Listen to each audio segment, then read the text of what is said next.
Et nous revoilà, c'est reparti pour ceux qui nous suivent cet après-midi. En tout cas, bienvenue à celles et ceux qui nous rejoignent maintenant sur le plateau de Demain s'invente aujourd'hui, l'émission spéciale de Big Media sur Vivatech.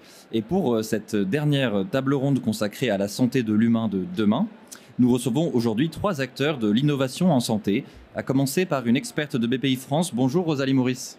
Bonjour. Bonjour, quel est au juste votre rôle au sein de la Banque des entrepreneurs ? Je suis à la direction de l'expertise, responsable du domaine santé, donc tout ce qui est biotech, medtech, e-santé.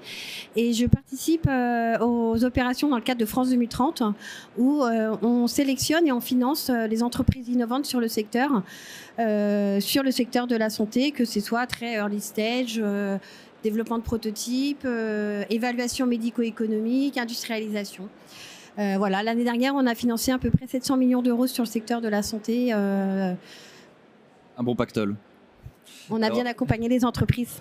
Justement, autour de la table, nous recevons 2 acteurs qui incarnent cette innovation dans le secteur de la santé, à commencer par Zelda Mariette. Bonjour. Bonjour Zelda. Bonjour. Vous êtes cofondatrice et vice-présidente de la recherche chez Bioptimus.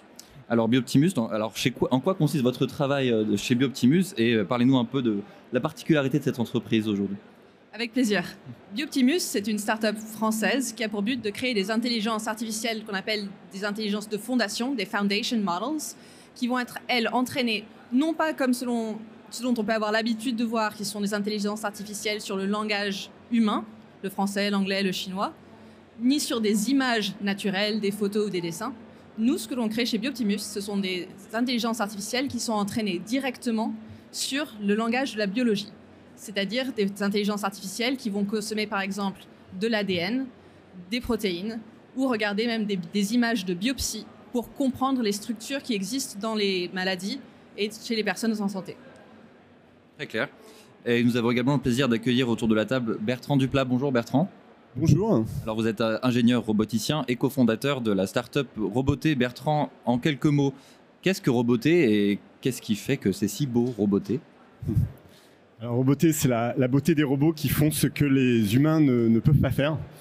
Et nous développons des micro-robots neurochirurgicaux qui sont des outils entre les mains des neurochirurgiens pour intervenir dans le cerveau de patients sur des pathologies très lourdes et permettre un bond quantique sur les thérapies cérébrales et sur toutes les pathologies qui ne sont pas guéries aujourd'hui.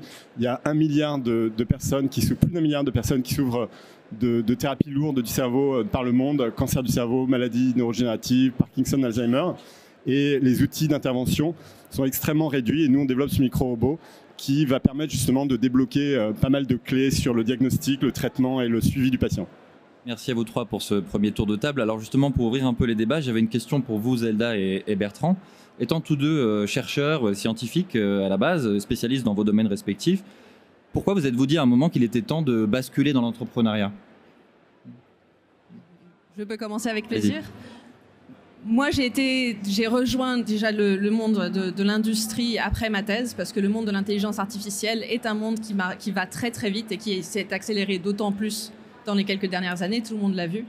Et j'ai choisi de venir moi-même dans le monde de l'entrepreneuriat avec Bioptimus, parce que en voyant toutes les façons dont l'intelligence artificielle et les language models, les LLM comme ChatGPT, ont révolutionné un peu la vie de tous les jours, en partant d'une structure qui existe dans le langage et dans les images, j'ai vu une opportunité extraordinaire à essayer de comprendre la structure qui existe dans la biologie. Parce que la biologie, un peu comme le langage, en fait, ça n'a pas d'équation. Ça n'est pas comme la physique où on a une équation qui nous guide. Et donc, c'est un domaine où si on peut avoir une intelligence artificielle qui comprend et qui nous guide, on peut avoir un impact extraordinaire sur le monde et sur la médecine. Merci. Et vous, Bertrand, alors pourquoi vous avez décidé de passer dans l'entrepreneuriat ? Alors, déjà, je pense que le chercheur et l'entrepreneur, en tout cas l'entrepreneur dans les domaines scientifiques, technologiques, ont énormément de points communs puisqu'ils s'intéressent beaucoup plus à ce qu'ils ne savent pas encore, ce qu'ils vont pouvoir découvrir pour le chercheur, ce qu'ils vont pouvoir mettre en place pour l'entrepreneur, beaucoup plus à ça qu'à ce qu'on connaît déjà, ce qu'ils connaissent déjà. Donc il y a cette curiosité et ce goût pour un certain inconnu qu'on va chercher à mieux comprendre, à mieux maîtriser. Donc il y a déjà comme une convergence importante. Ensuite, très clairement dans mon cas, Le premier élément, c'était la capacité dans l'entrepreneuriat technologique, scientifique, à travailler avec plusieurs technologies en même temps, à être transdisciplinaire. Alors que la science ou même la technologie en recherche est quand même assez verticalisée. Donc ça, c'est vraiment le deuxième élément. Et ensuite, dans le cadre de Roboté, eh bien, il y a eu une histoire personnelle confrontée très proche aux maladies du cerveau et à l'impuissance devant ces maladies, l'impossibilité de pouvoir intervenir de manière substantielle. Donc la volonté de changer ça et d'avoir un impact sur le monde. De trouver une solution. Et alors aujourd'hui, on voit que les sociétés modernes sont confrontées à certains problèmes comme le vieillissement de la population ou encore l'exposition aux maladies chroniques. Alors heureusement, ce genre d'événement comme Vivatech est l'occasion de voir qu'un certain nombre d'innovations existent dans ce domaine. Mais difficile de ne pas évoquer l'intelligence artificielle aujourd'hui, puisque l'IA va nous permettre d'être augmentés, mais pas remplacés. Pour reprendre les mots du professeur Cécile Badoil, chef du département de biologie et pathologie médicale à l'Institut Gustave Roussy, sur le plateau de Big Media lors de la dernière édition de Santexpo. Je m'adresse d'abord à vous, Zelda, et puis ensuite les autres, vous pourrez réagir. Vous qui avez confondé une start-up dont le modèle d'IA est entraîné à partir de données biologiques, ce qui la rend unique par rapport peut-être à d'autres grands modèles de langage, diriez-vous votre solution participe à cette augmentation de l'humain? C'est une bonne question. Je dirais que pour nous, chez Bioptimus, notre solution permet à comprendre comment aider l'humain. Donc c'est un outil presque de recherche. Pour moi, j'y pense presque comme l'émergence des rayons X. C'est une façon de comprendre la biologie, de comprendre l'humain qui va nous permettre d'accélérer toute une quantité de révolutions scientifiques. Ces révolutions scientifiques peuvent être du domaine de l'augmentation, mais elles vont également, bien entendu, faire partie du traitement et de la prévention également. Est-ce que l'un d'entre vous souhaite rebondir justement sur cette question de l'augmentation de l'humain? Je pense qu'il y a effectivement il y a un sujet.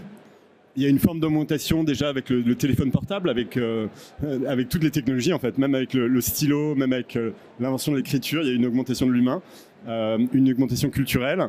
Maintenant, là, on parle de médecine, de soins, de thérapie.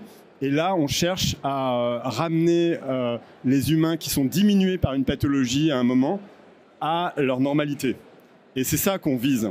Le transhumanisme qui est d'essayer de faire autre chose, d'aller au-dessus, c'est pour plus tard. C'est quand on aura éradiqué toutes les maladies, on pourra se préoccuper de tout ça. Mais c'est un peu comme vouloir créer une bulle ultra pure, sans pollution sur Terre aujourd'hui, alors qu'il y a autant de problèmes qu'on connaît et que finalement tout est connecté. Donc cet endroit sera très rapidement pollué, on n'aura absolument rien solutionné.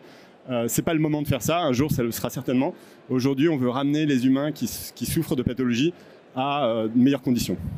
Ces innovations, en tout cas, permettent surtout d'améliorer le quotidien, non seulement des patients, mais aussi des professionnels de santé, sans pour autant les remplacer. C'est ça l'enjeu aussi.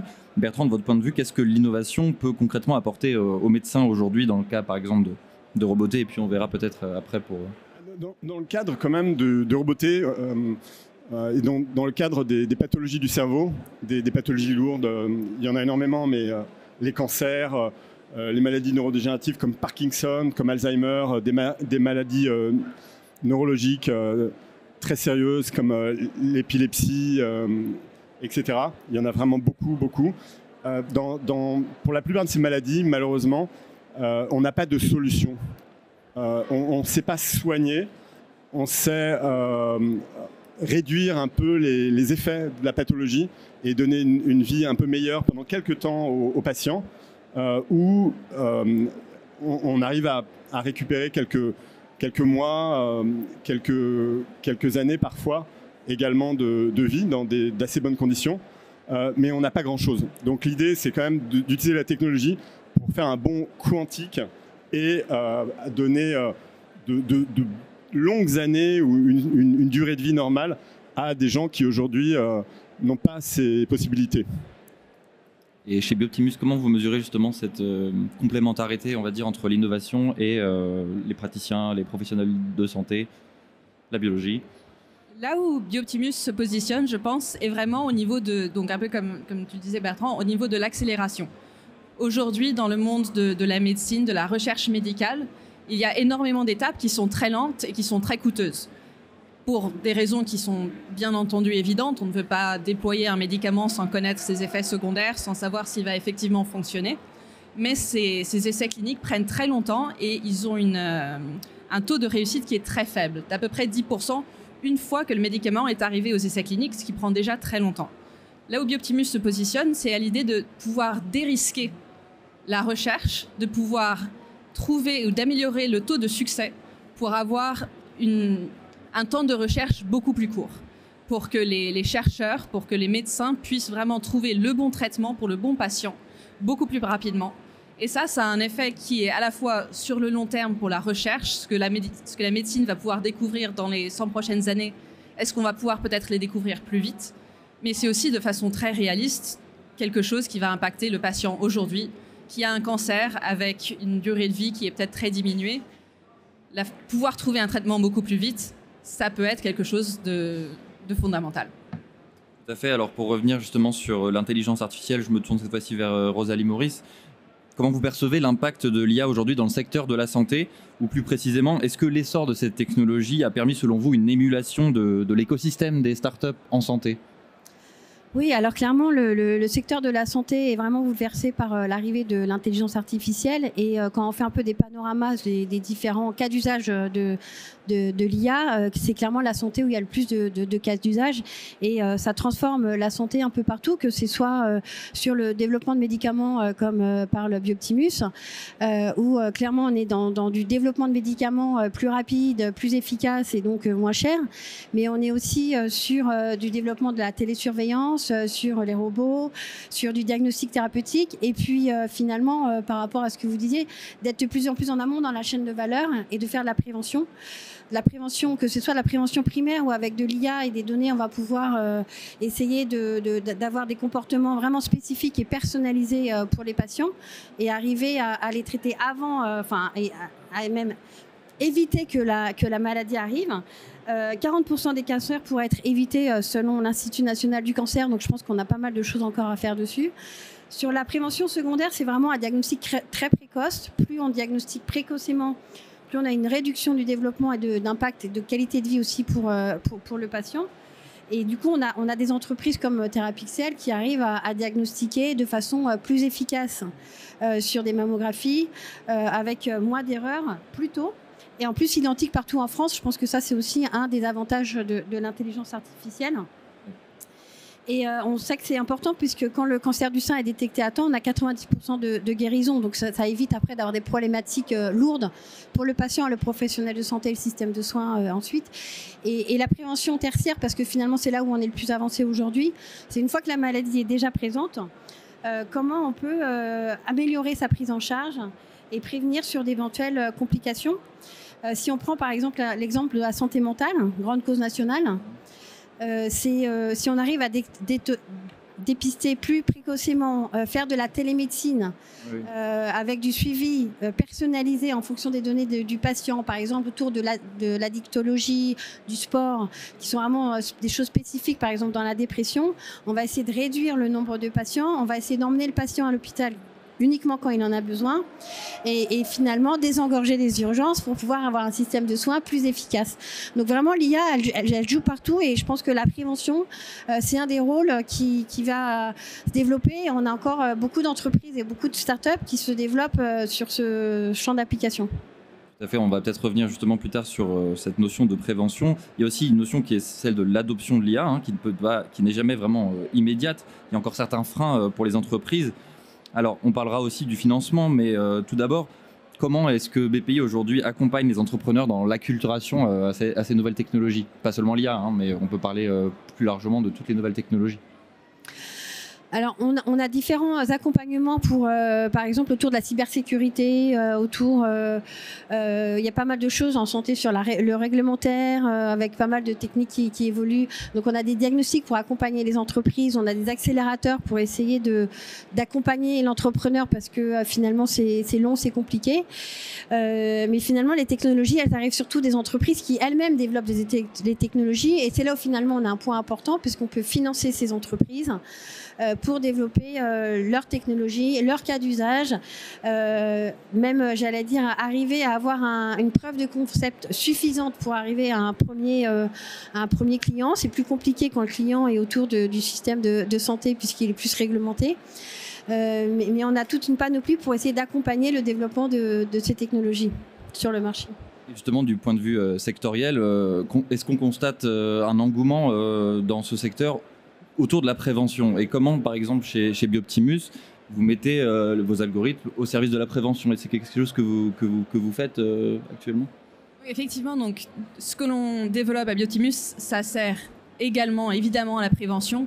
Parce que si l'on peut détecter des marqueurs de maladies plus tôt, ou des antécédents ou des risques plus tôt, et ce sont ce genre de patterns en fait, que l'intelligence artificielle réussit à remarquer, c'est ça qui fait sa force, on peut évidemment intervenir en amont, on peut intervenir même avant que la maladie se déclenche pour la prévenir entièrement, ou du moins intervenir avant que la maladie soit trop grave pour être traitée facilement, pour améliorer les conditions de vie. Et évidemment, ça a un impact qui se transmet sur toute la ligne, parce qu'ensuite, moins de personnes vont surcharger les hôpitaux, etc. Et alors, du côté de Roboté, alors c'est certes un robot qui est conçu pour aider par exemple à l'extraction d'une tumeur cérébrale, hein, par exemple, mais qui a également un grand rôle préventif et de collecte d'informations, si je ne me trompe pas, qui pourrait nous en apprendre plus sur toutes les formes de neuropathologie finalement. Alors en fait, le micro-robot, quand même, quand il est utilisé sur un patient, il est utilisé sur un patient, c'est-à-dire sur quelqu'un qui est déjà malade. Oui. Par contre, il a vocation à, d'une part, être utilisé le plus tôt possible, oui, parce que les maladies dont on parlait, Parkinson, Alzheimer, finissent par emboliser la totalité du cerveau, donc il faut les attraper tôt, et c'est pareil pour les tumeurs cérébrales qui grandissent extrêmement vite, à une vitesse absolument incroyable d'ailleurs.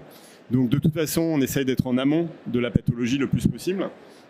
Et effectivement, comme vous le dites, à ce moment-là, on va d'abord récupérer une information à plusieurs endroits. Parce que en fait, la révolution qu'on apporte avec ce robot, c'est la possibilité de se déplacer suivant des courbes en 3D, sachant que la totalité des outils au monde qui sont disponibles pour les neurochirurgiens sont des outils qui se déplacent en ligne droite. Les électrodes, les aiguilles neurochirurgicales, les cathéters, tout ça ne se déplace qu'en ligne droite, ce qui a évidemment des limitations en termes d'accès, mais qui a surtout des limitations en termes de capacité à aller à des endroits multiples.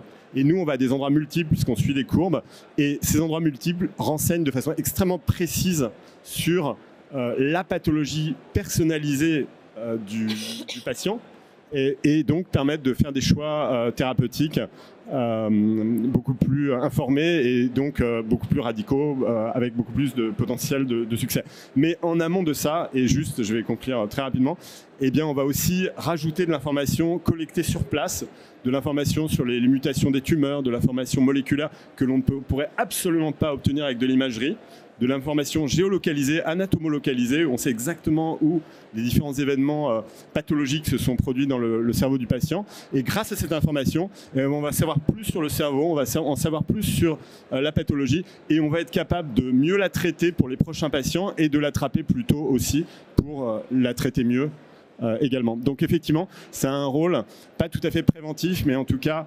préventif de longues thérapies qui risquent d'échouer à cause d'une maladie prise trop tard. Tout à fait. Alors là, on a parlé vraiment de l'impact sur le domaine de la santé. Maintenant, je voudrais qu'on revienne plus sur la vie des entreprises en elles-mêmes qui tentent de faire bouger les choses.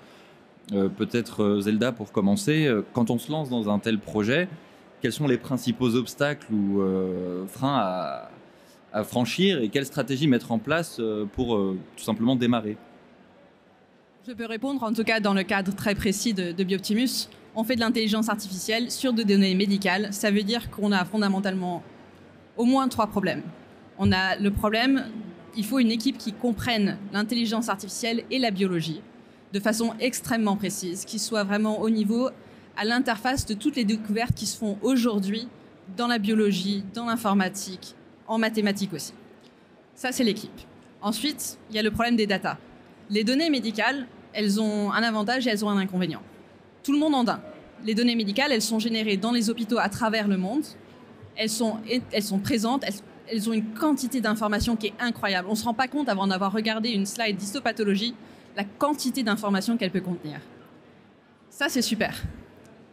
En revanche, contrairement aux applications d'intelligence artificielle qu'on voit dans le monde de tous les jours, ce n'est pas des données qu'on peut télécharger sur Internet, mettre dans un modèle et continuer notre vie tranquillement. Elles sont évidemment elles sont protégées, bien entendu, et elles doivent être gardées donc elles doivent être protégées et continuer d'être protégées même une fois qu'elles sont passées dans les modèles. Et de plus, elles sont en général gardées dans des formats différents, dans des hôpitaux différents. Donc il y a tout un travail de curation en fait qui doit se faire. Et le troisième problème, évidemment, comme toute boîte qui fait de l'intelligence artificielle, ça va être le compute. Il faut qu'on ait accès à des GPU, il faut qu'on puisse travailler avec une quantité d'ordinateurs extraordinaire parce que les modèles de fondation qu'on entraîne, c'est des modèles de la taille de ChatGPT. C'est sur des mois et des mois avec une quantité de GPU extraordinaire. Et par exemple, dans le cadre d'une startup comme Roboté, un des points d'inflexion majeurs est notamment celui de la phase d'essai, à la fois préclinique et clinique. Par conséquent, il faut avoir une stratégie de financement assez solide pour franchir ces étapes sereinement, avant une éventuelle commercialisation. Dans votre cas, quelle a été cette stratégie justement ? Nous, en fait, on est sur un projet qui est vraiment moonshot, c'est-à-dire qui est vraiment extrêmement futuriste, science-fiction, et donc qui n'est pas sur un timing standard de start-up. Et par conséquent, il a fallu vraiment découper en phases tout notre travail. Donc on a eu une première phase de recherche où on a développé les briques Lego en quelque sorte de notre micro-robot, la propulsion, le tracking, la capacité à tourner, puisque justement notre spécificité c'est de tourner et non pas de se déplacer en ligne droite. Alors, ensuite on a eu une phase deep tech technologique où on a miniaturisé le micro-robot, et puis ensuite on entre dans ce que vous dites, la phase préclinique, donc différents types de tests. Et puis là maintenant on vient de se financer pour la phase clinique, donc aller jusqu'au premier patient. Et puis évidemment on va poursuivre. Et donc pour chacune de ces phases, il faut savoir bien budgéter, parce qu'on a beaucoup plus d'argent dans les phases ultérieures que dans les phases de démarrage. Il faut trouver la bonne équipe, il faut trouver les bons outils, donc le computing power pour vous, dans notre cas les techniques de microfabrication, et puis savoir raconter bien l'histoire en fonction de la phase où on est, et puis en faisant justement voir aux investisseurs où on va aller et pourquoi on est crédible en travaillant dans notre cas avec des neurochirurgiens, avec différents types de scientifiques. Et je crois que ce storytelling qui accompagne de très près la réalité de ce qui se passe dans la société et aussi la vision de ce qu'on veut faire ultimement, eh bien c'est ça le secret en fait pour passer chacune des phases. Il faut que ce storytelling et le type d'acteur qui va financer, que l'on sollicite, eh bien soit en bonne adéquation avec la phase où on est. Voilà, mais de toute façon, c'est un gros challenge. Ça, c'est clair. Alors, je vois que le temps file malheureusement, et je voulais surtout passer sur un sujet qui est important, qui est celui de la santé mentale. Parce que là, on parlait beaucoup de la santé du corps, mais l'impact sur la santé mentale est aussi important, puisqu'on rappelle qu'une personne sur 8 dans le monde présente au moins un trouble mental, selon l'Organisation mondiale de la santé. En France, c'est à peu près 13 millions de personnes qui présentent un trouble psychique chaque année, ce qui a sans doute participé à convaincre le gouvernement d'en faire sa grande cause nationale cette année.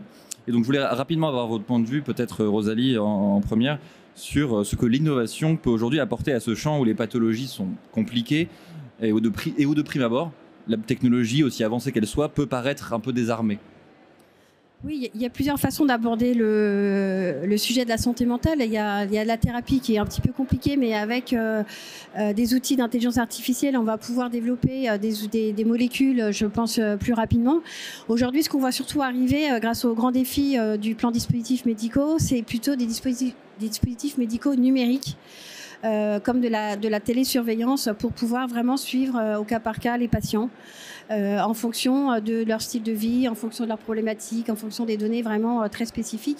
Et je pense que ces solutions sont un peu nouvelles puisque on a de plus en plus de données et l'intelligence artificielle nous permet de pouvoir les utiliser, les analyser. Et on ne pouvait pas faire ça il y a 10 ans, on n'avait pas les GPU pour. Donc je pense qu'on va avoir quand même pas mal d'outils qui vont arriver pour arriver à développer des solutions numériques d'accompagnement. On peut aussi avoir des solutions pour améliorer le parcours du patient entre l'hôpital et la maison, entre la maison et des professionnels de santé. Ça, c'est c'est des choses aussi avec des thérapies digitales qui sont en train de se développer. Et ça aussi, c'est grâce à la donnée et grâce à l'intelligence artificielle. Des thérapies digitales avec des applications sur un téléphone, mais qui peut aussi être connecté avec des objets connectés, par exemple des montres ou des semelles connectées, on peut tout imaginer. Donc il y a pas mal de solutions numériques qui arrivent pour un peu accompagner la santé mentale et puis aussi pallier finalement aux banques de médecins, parce que c'est quand même aussi ça une des problématiques de la santé mentale. Et on pense qu'il y a différents business models, un business model avec j'allais dire un remboursement de la sécurité sociale, de la CNAM, de l'ONDAM, etc. Mais il y a aussi des choses qui peuvent aussi émerger, qu'on peut voir sur la prévention, c'est dans l'entreprise, où il peut y avoir des solutions qui sont en B2B, en business, avec l'entreprise qui peut mettre en place des solutions pour accompagner, pas forcément le patient en l'occurrence, mais l'usager, la personne dans son soin, dans sa santé mentale, dans la prévention, pour essayer justement de ne pas arriver à avoir des maladies et d'arriver très tôt et détecter très tôt les signaux faibles. Merci beaucoup. Alors, il nous reste vraiment très peu de temps, mais je voulais quand même faire appel à votre goût pour la science-fiction. On parle beaucoup depuis tout à l'heure de l'aspect prédictif et préventif, en tout cas de la santé de demain.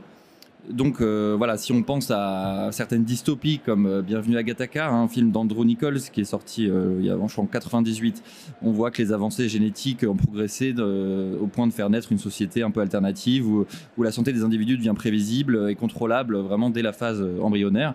Alors évidemment, on est dans la dystopie, mais on peut continuer. Aujourd'hui, est-ce qu'on peut continuer à améliorer les soins et leurs prédictions sans pour autant basculer dans une forme de transhumanisme ou d'eugénisme, parce que vous parliez tout à l'heure justement de cet aspect, Bertrand. Je pense que vous serez d'accord là-dessus. Ouais, je suis absolument d'accord. Je pense qu'effectivement, on peut améliorer la santé des gens et avec beaucoup de technologie, et qu'en aucun cas ça soit une dystopie du type Bienvenue à Gattaca, c'est-à-dire un tri des personnes, un eugénisme sous une forme X ou Y, même prénatale. Et je pense que c'est tout à fait possible. Et je pense que les gens qui travaillent dans le domaine de la santé sont à 99,99% des gens qui travaillent dans cette direction-là, pour créer un monde plus humain, plus humaniste, et non pas une dystopie abominable comme le décrivent ces superbes livres ou films de science-fiction.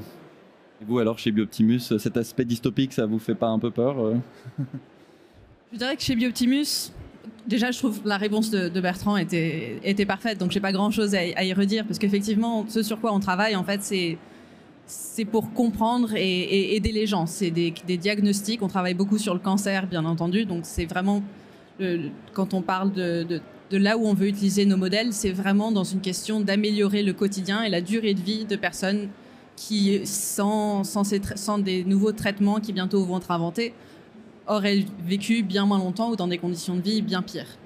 Donc, il y a autant la vision... tout le monde peut imaginer un monde dystopique, c'est très facile à faire, de plus en plus peut-être ces jours-ci. Ceci dit, ce sur quoi on travaille, pour moi, ça n'aura que des avantages. Et comme disait Bertrand, l'augmentation vient surtout du fait qu'il s'agit de ramener à la norme avant tout. Il s'agit avant tout de ramener à la norme. Absolument. Je voilà. crois qu'une personne sur 8 qui souffre d'une maladie sérieuse du cerveau, une personne sur 8, pas forcément les mêmes, il doit y avoir un croisement, qui a un problème mental d'une autre nature. Il y a un recouvrement, parce qu'on s'aperçoit que certaines maladies mentales sont vraiment des problèmes de connectivité, et parfois on va les traiter de manière chirurgicale, et avec des électrodes, avec différentes techniques. C'est en train de se mettre au point. Mais effectivement, on ramène les gens à la norme par des technologies aussi, je pense quand même, sur la santé mentale, par la cohésion sociale, par le fait d'avoir des lieux d'accueil, de se parler, de parler aux gens, etc. Je pense que ce sont des éléments fondamentaux aussi. Tout à fait. En tout cas, merci pour ces réflexions très stimulantes et riches en enseignements. Alors, vu qu'on a très peu de temps, j'aimerais quand même vous entendre 30 secondes chacun peut-être, pour savoir en une phrase à peu près, selon vous, à quoi ressemblera l'humain de demain et sera-t-il en meilleure santé surtout? C'est ça qu'on veut savoir. Oui, il sera en meilleure santé parce que je pense que au-delà du parcours de soins dont on parle aujourd'hui, je pense qu'on parlera du parcours de vie où finalement, avant d'être malade, on sera déjà dans un parcours avec beaucoup de données. Je pense ce sera la santé de la donnée pour pouvoir évoluer avec de plus en plus de prévention et de moins de maladies et moins d'impact sur la qualité de vie. Pour moi, effectivement, l'humain de demain sera en meilleure santé. Et une des raisons pour laquelle il sera en meilleure santé, c'est qu'on pourra comprendre l'impact de différents traitements en simulation. Et donc, du coup, pouvoir passer directement des symptômes au traitement qui fonctionne, plutôt que de devoir itérer parfois sur de longues durées pour trouver vraiment la solution. Merci beaucoup.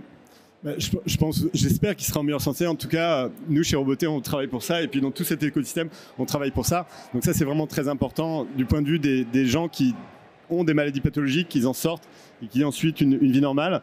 D'une manière, je dirais, collective, on voit qu'il y a quand même une volonté des jeunes et peut-être des moins jeunes aussi, de vivre 90 ans, 100 ans.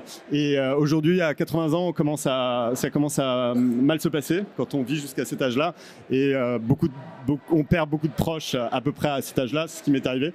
Et j'ai l'impression que les jeunes, en buvant moins d'alcool, en dormant plus, en faisant attention à leur santé mentale, eh bien, cherchent à dépasser la barre des 90, ce qui est en bonne santé, ce qui n'est pas désagréable. Et donc, il y a un glissement vers plus de santé, mais évidemment, il y a problème d'alimentation, de l'air, de l'écologie qu'on connaît très bien et qui contrecarre cet élan.